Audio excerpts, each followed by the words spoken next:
Eu me chamo Veraluz Ferreira dos Santos, eu sou psicóloga, psicanalista existencial, tenho toda a formação em programação neurolinguística e fazem muitos anos que eu pesquiso sobre o estresse. E o que me levou a começar a pesquisar e estudar o estresse? Que às vezes a pessoa procurava ajuda porque ela estava no 5º vestibular e já se achando um pouco inteligente, ou a pessoa se estressava e tinha insônia, dor de estômago. E aí o que acontece? Tem pessoas que vivem em São Paulo e que não chegam nervosa em casa. Tem pessoas que têm um clima difícil de trabalho e não tem enxaqueca, não tem insônia.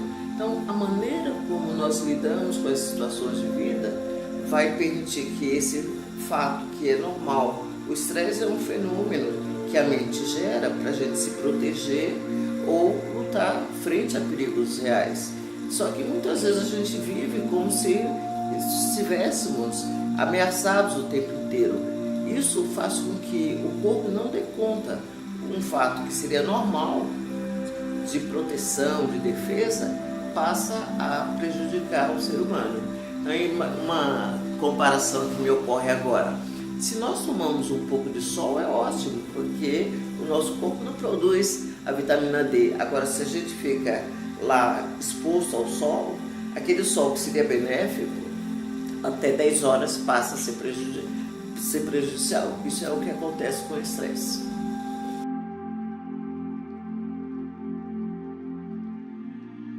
Estresse é uma reação frente a uma adaptação, frente a uma situação de vida. E esse estímulo pode ser um estímulo físico, emocional, psicológico, social, né? Ou objetivo. Se eu ou você que está me vendo, estamos atravessando a rua e vimos um pitbull solto, é normal que a gente se prepare para uma defesa ou fuga. Esse é um fato que o corpo é tão sábio, né, que criou um mecanismo de defesa.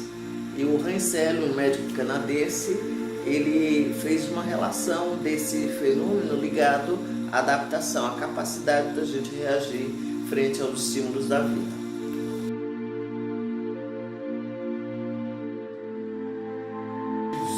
Nesse sentido de que o estresse é um fato, é um fenômeno do corpo, tanto do ser humano como dos animais, da natureza, que nos prepara para lutar ou fugir. Então, se não houvesse esse conjunto de sintomas, de sinais, nós nos exporíamos, a gente não se protegeria. Vai atravessar uma rua, não olha se o sinal, não observa se de repente um cachorro ele é perigoso. Então, nesse sentido, o estresse é um fenômeno a favor da vida, que visa nos proteger e nos defender.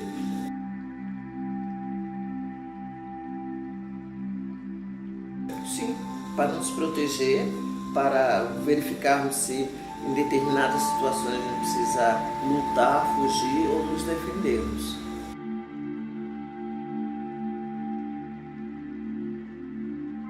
Irritabilidade. A pessoa reage com uma proporção muito forte, uma insônia, uma psicossomatização, quando a tensão gera doenças, desde uma facilidade de pegar uma gripe, a não ser que a pessoa esteja convivendo com uma criança, com um companheiro que esteja resfriado, aí há uma transmissão natural. Mas o nosso corpo, ele tem uma condição de se preparar e nos proteger, né? A irritabilidade, uma psicossomatização, um nervosismo, uma ansiedade muito intensa, são sinais de que o corpo está muito estressado, que aquela pessoa está muito estressada.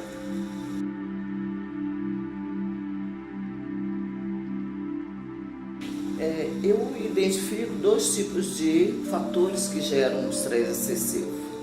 Hoje é muito comum a pessoa comentar: estou estressado.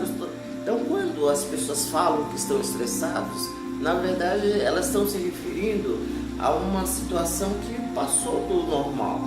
Porque o estresse é um fenômeno que, frente a um estímulo, levei um susto.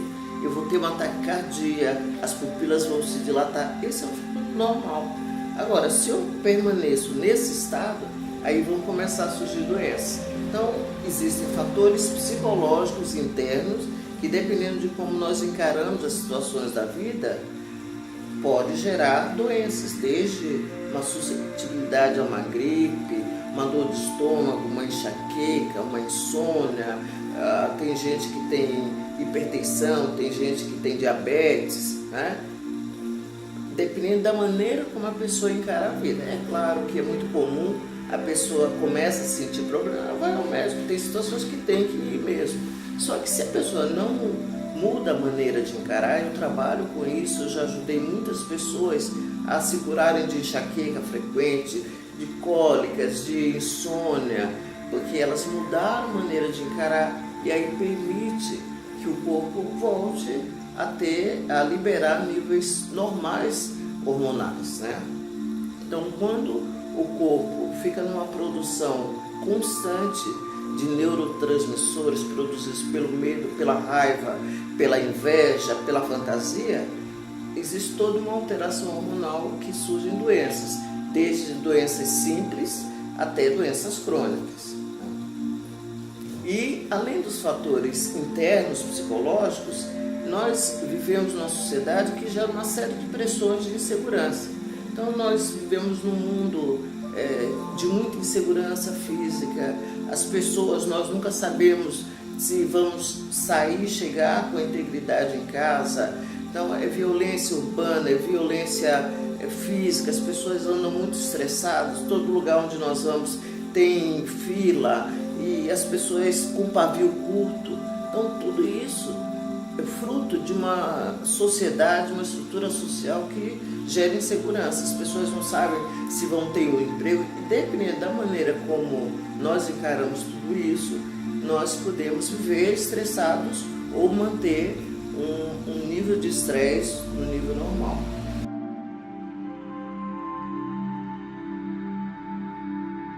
A morte de um cônjuge, a morte de alguém querido, um filho, um pai, uma mãe, um amigo, são fatores sem dúvidas que disparam um fator de estresse a mais. Então, supondo que um pai de família faleça. Então, existe toda uma mudança nessa estrutura familiar. Quem que vai manter, se vai poder manter os filhos na mesma escola, que requer uma série de providências, de decisões frente a uma situação nova. Mas como eu falei há pouco, o estresse é um fato normal que o organismo, que a natureza criou, e que se nós vivemos num processo constante de tensão, de nervosismo, de ansiedade, de fantasia, nós alteramos o funcionamento do corpo. Agora, existem situações crônicas que demandam um nível de estresse maior. Uma família que está com alguém com câncer, uma família que está com um avô, alguém com mal de Alzheimer, uma família que tem alguém desempregado, uma família que tem alguém que sofre de alcoolismo, aquela pancadaria, polícia. Esse grupo ele vai estar num estado de tensão mais constante do que uma outra família, um outro grupo que não sabe viver nessa situação. Ou uma pessoa que soube que está com um problema de saúde, diabetes, vai ter que tomar insulina, precisa fazer um transplante. Então, existem situações que a situação em si demanda um nível de estresse e que, se a pessoa puder contar com uma rede de apoio, enquanto ela encontra soluções, e é muito importante. O que é rede de apoio?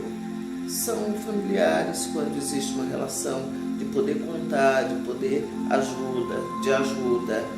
É uma situação de, muitas vezes, espiritualidade, independente do título, né? Se a pessoa é católica, se ela é espiritualista, enfim, serve de rede de apoio. Uma psicoterapia, a pessoa ter o espaço de falar, muitas vezes a pessoa está grávida e ela está com medo de perder o emprego, ela está vivendo uma série de situações e ela não tem com quem dividir. Isso pode gerar muitas vezes uma depressão pós-parto, tem a ver com essa solidão que algumas mulheres vivenciam, de ter que mostrar que está tudo sempre bem e às vezes não está bem. Ela quer dormir, o neném está chorando, ela não pode dormir uma noite inteira, porque tem que cuidar do bebê. Então existem situações que por ser nova, ela demanda uma série de atitudes frente àquela nova realidade. Então pessoas que não contam com uma rede de apoio, seja amigos, seja espiritualidade, seja uma terapia, que tem que lidar de um modo sozinho, elas podem ter consequências de doenças, muitas vezes isso é observado, eu observo no meu trabalho profissional. Uma situação nova pode ser até um casamento, pode ser uma promoção, a pessoa quer muito ser gerente, só que quando ela se torna gerente, ela tem que desenvolver uma série de habilidades. E o fator humano é o mais complexo. Como uma pessoa ela pode chamar na sala, outra ela pode brincar, outra ela tem que acompanhar. Então a pessoa muitas vezes não está preparada. Um casamento, eu costumo brincar que no primeiro ano de casamento, se a pessoa me ouvir, eu não dou alta. Porque quando junta as escovas, né, deixa a toalha, o outro chega atrasado. Então é diferente de quando a gente está namorando, enfim. Então vejam que mesmo uma situação que a gente quer, uma situação que a gente às vezes lutou, né? Muitas vezes eu ajudo pessoas a recuperar casamento, a se manter no emprego, porque a pessoa ela se defronta com uma série de situações que quando ela planejou, ela não contava. E aí é uma pressão tão grande, né, que às vezes a pessoa quer pedir demissão, ela quer se separar, ou às vezes ela até adoece como um mecanismo do corpo, porque ela não está sabendo lidar com aquelas situações.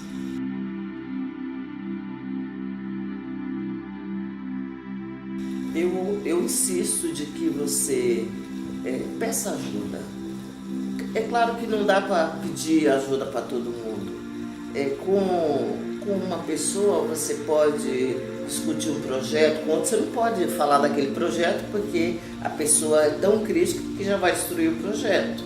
Nós somos muito orgulhosos, nós seres humanos, né? No decorrer da nossa vida a gente vai perdendo esse traço da criança de pedir ajuda, de reconhecer que precisa de ajuda. Isso facilita em determinadas situações. Eu não estou falando daquele pedinte. Tem aquela pessoa que não, antes de tentar resolver, já pede ajuda. Não estou falando dessa pessoa. Mas no nosso dia a dia tem situações que a gente precisa reconhecer com quem eu conto e, se não consegue ajuda comum, identificar outras pessoas e outras possibilidades de caminhar e transformar aquela situação. Ficar na realidade. Às vezes a pessoa ela está no nível de estresse tal, porque ela está na fantasia. Se eu for num processo de seleção, eu não vou ser aceito. Pode ser que você não seja aceito. Pode ser que a empresa mude de plano. Ela pretendia contratar e resolveu adiar. Se essa empresa não aceita e você tiver algo a oferecer, com certeza você vai encontrar uma empresa, uma instituição que te dê essa chance. Então, ficar na realidade. Procure coisas que alimentam a sua alma. Às vezes a pessoa gosta de futebol, gosta de música, gosta de promover uma reunião, gosta de ler. Cuide daquilo que te faz bem. Da mesma forma que se alguém come pimentão e não digere bem, essa pessoa tem que cuidar disso, né? Às vezes ela reclama que a mulher faz pimentão, ela que tem que cuidar. Então, cuidar daquilo que faz bem, porque no nosso dia a dia nós temos desafios. Se nós cuidamos daquilo que faz bem, nós estamos nos fortalecendo. Às vezes a pessoa leva serviço para casa e vai e fica trabalhando em casa. O contato com o filho, com amigos, nós vamos nos alimentando e às vezes temos insights que vai nos ajudar em outras áreas. Então, quanto mais distribuído a gente vive a nossa vida, nós somos seres complexos, temos muitas necessidades, isso também pode servir de um antídoto frente a uma série de solicitações. Então, vivemos numa sociedade complexa. Agora, eu tive uma experiência interessante. Eu atendi 8 anos em Avaré e, para minha surpresa, uma cidade que na época não tinha 80 mil habitantes, muitas pessoas saíram daqui e foram procurar terapia lá. porque não aguentava aquele silêncio e reclamava que tinha muita fofoca, que a sociedade na época era fechada, não sei agora como é. Então, o nível de estresse, né, a pessoa não estava preparada, ela reclamava do trânsito que não era como é agora é bem pior, né? Mas lá, fatores psicológicos, mesmo pessoas que estavam bem, funcionários do Banco do Brasil, né, do Banespa na época, foram procurar terapia numa cidade pequena. Então, a maneira como a pessoa encara, né? E tem pessoas que moram aqui e que vivem bem. Claro que eu admito que São Paulo é uma cidade complexa, difícil, né? Talvez os nossos avós não precisassem fazer terapia, né? Agora, tem pessoas que lidam, de acordo com a história, com mais recursos. E aí, se lida com mais recursos, não vai viver tão estressado como, dependendo da maneira como a pessoa encara as situações.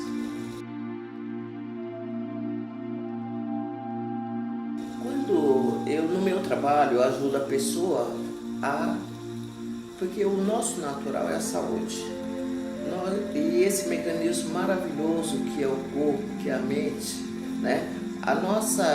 O nosso natural é a autorregulação, é a homeostase. Por que quando a gente está resfriado, nós sentimos cansado, não temos a mesma disposição? Porque esse não é o natural. O nosso natural é a alegria, é a saúde, é o ânimo, é o entusiasmo, é estarmos envolvidos em projetos. Quando a gente está distante disso, ou descrente disso, nós estamos numa atitude doentia, numa atitude contra a vida, já dizia o Freud lá no século XIX, né?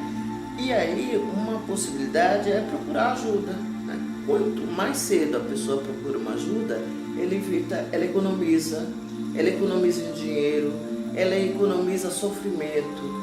Toda vez que alguém está doente, todo o núcleo fica doente. Uma pessoa que tem insônia, daqui a pouco ela está irritada no trabalho, daqui a pouco ela perde o trabalho, ela está nervosa no trânsito, não tem paciência. Então, uma pessoa doente, ela contamina todo o sistema. Numa família, alguém tem depressão, alguém está com síndrome do pânico, que é um mal do nosso século, né? A depressão. Só que muitas vezes a pessoa ela começa com um estresse acentuado e que ela não trata porque existem preconceitos, né? A pessoa acha, se eu falar vão achar que eu estou ficando maluco. Não, gente, ao contrário. Se você sente que você não está no seu natural, se irrita com qualquer coisa, nervoso, de vez em quando está com dor aqui, dor ali, procure ajuda. Nós vivemos numa sociedade que tem muitos recursos, só que existem preconceitos, né? E o preconceito não é só de cor, não é de religião, não é com a pessoa que é lésbica. O preconceito de reconhecer que é humano, que precisa de ajuda, né? Muitas vezes a gente também se discrimina.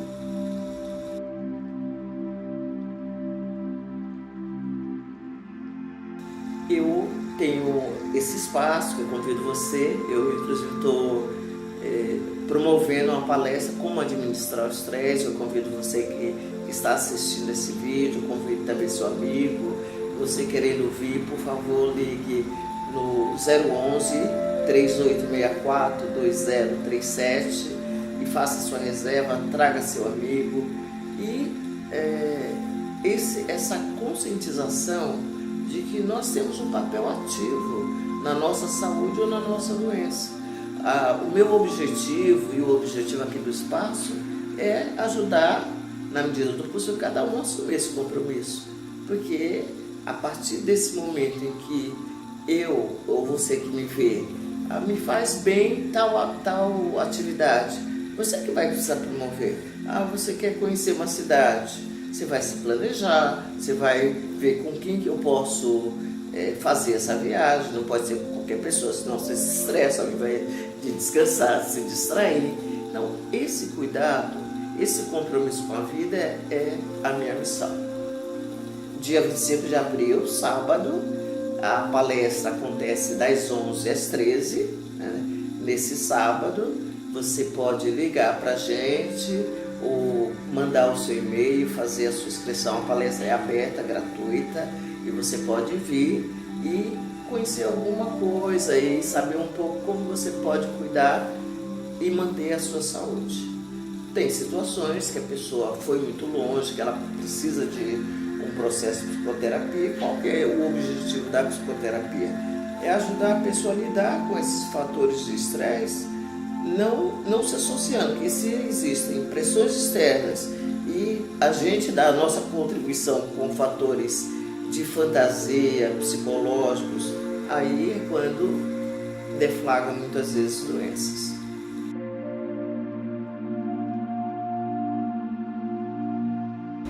Eu agradeço desde já você que está me vendo e espalhe essa notícia que nós nascemos para viver bem, tá bom?